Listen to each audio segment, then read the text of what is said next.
Hey guys, welcome to my channel.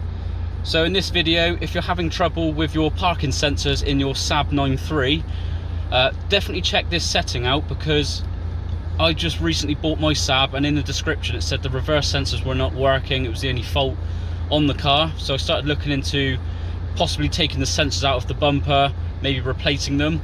But actually, if you go into the settings on the steering wheel, scroll all the way across to the parking assistance setting, mine was actually just turned off, so I turned that on and now everything's working. So happy days, I didn't have to actually do anything. So yeah, let's get to it. Right, okay, so if you click the info button here on your steering wheel, scroll all the way to it says settings. There, hold down the set button here on the steering wheel. Scroll across again until you hit the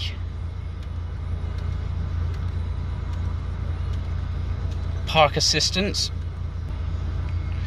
and as you can see, mine's that now on, but before it was set to off. So it was actually set to off like that. So turn that on, hold the set button, and then go back, hit the clear button here so it goes back to the main menu.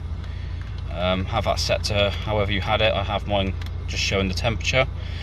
So yeah, and then when you put it into reverse, I'll just quickly show you guys, you can now hear them, whereas before it didn't do that. It also shows you that it's active. So definitely check that issue out before you go buying reverse sensors, etc., and taking the sensors out of the bumper. So yeah, I hope this helps someone out, and thank you for watching as always.